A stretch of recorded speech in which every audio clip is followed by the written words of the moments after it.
Hello, this is Brenda Smith-Keene, Dancing for Him Level 2 student, and this is Kim Jones, my choreographer and director for our dance team at St. James United Methodist Church, Praising Grace. And she is going to ask me some questions as I do my final creative assignment video upload. Good evening.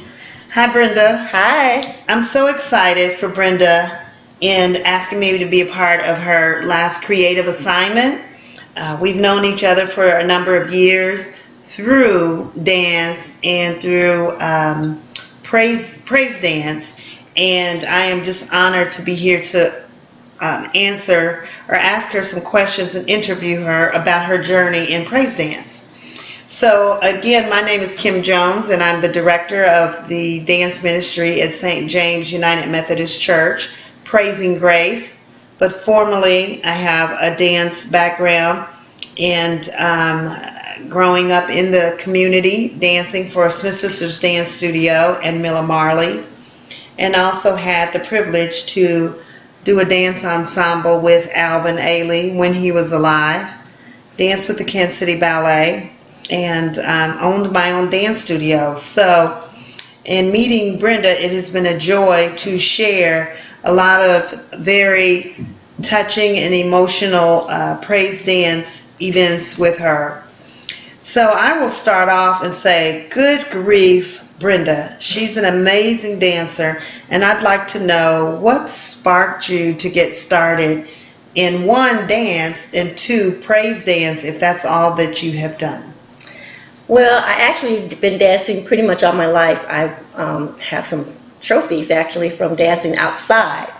But I started dancing in 1989 in Omaha, Nebraska at Salem Baptist Church. Oh, okay. The dance team there was involved in like the drama ministry. They danced with the drama ministries and then other church events throughout the year.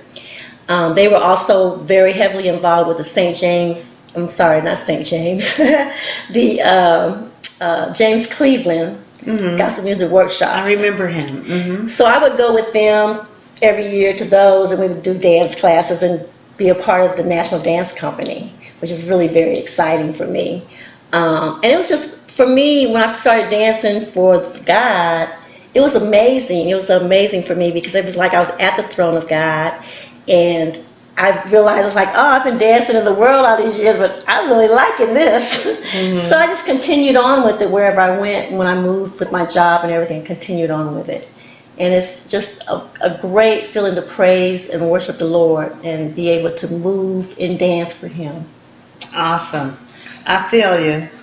I have had the honor and privilege to dance with you. I think we've known each other maybe about 15 years or so, 10 or 15 about years. 10. Time flies when you're having fun. Yeah, it's about 10. And we have danced, and we've had some emotional moments, and we've had some very, very moving pieces through the years.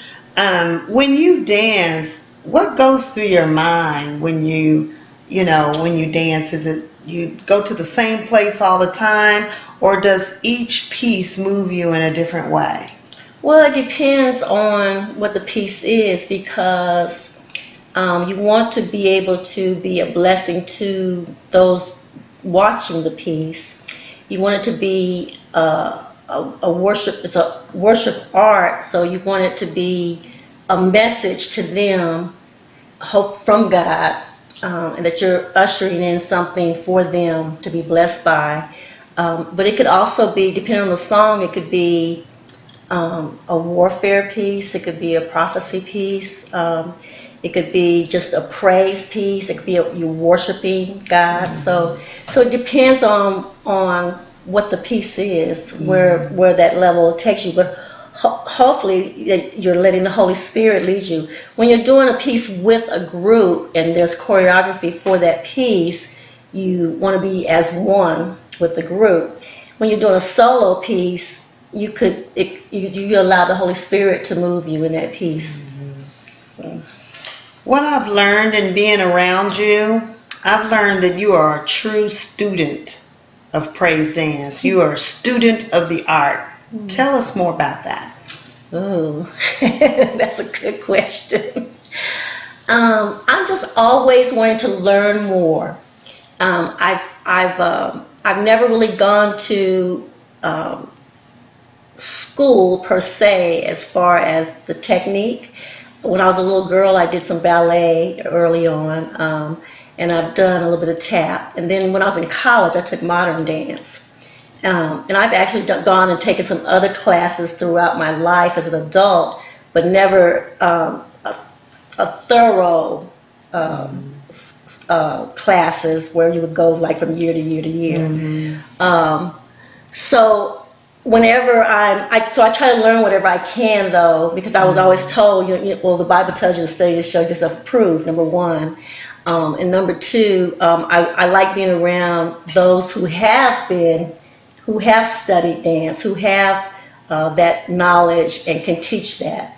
So when you say that I'm a student of dance, I guess that would be it, because I'm always trying to learn, and I always want to be around people who can teach me that. But you go to conferences and workshops and seminars. Tell us about that. I mean, that I'm sure that helps you grow and it does, and learn more and go deeper into the art of praise dance. It does. It really does. That's why I do enjoy going to the conferences, because I'm always able to learn something there. And you're with other believers and other people of the same mind that want to be worship dancers as well. Mm-hmm. I know in the Dancing for Him ministries, I really appreciate Pastor Lynn. You could tell that she just has a spirit of raising up true worshipers. Mm-hmm. And so she's shared a lot of her knowledge with us. Mm-hmm. To let us. She's very encouraging, and so it's helped me a lot. Well, in conclusion, I'd like to ask, when you praise dance, tell me where you actually go. Where does your heart and your mind go when you're praise dancing? To God. Well, I thought that would take a little bit longer, but that's all that needs to be said. Brenda, I so enjoy having you and participating with me in dance, praise dance at St. James Ministry, and you've always stepped up to the plate when we've had impromptu requests to free praise dance or good music that has come up that may move us. I appreciate your experience, because there are a lot of songs that come up that are a lot of times not a foreign song to you. We, both you and I, connect to songs, many different songs that we can dance to, and I've seen you perform and spin on a dime to make it happen. And when you say you dance for God, I believe it, because it doesn't take a whole lot to convince you to say, hey, we need a dance tomorrow. So do you have any last words to say with respect to your last assignment and what you'd like to achieve moving forward in this journey? Well, that's a good question, because I'm just going to let God guide me, let the Holy Spirit guide me. I'm not really sure just yet where I'm headed. There is a level 3 and 4, but that you don't have to go to it immediately. Mm-hmm. So I might take a year off before I start level 3, but I'm not sure yet. I'm just going to let the Holy Spirit lead me. Well, that's what we do anyway. That's what you do, is have let the Holy Spirit lead you, and I've watched you. So the pace in which I've observed and watched you grow and move, you'll get there, because it's in our bones, and we usually can't take off that long. So with that being said, I wish you the best, and as you said, God will guide you, and pretty soon I'll be learning a whole lot from you. So best of luck in your journey. All right, thank you so much.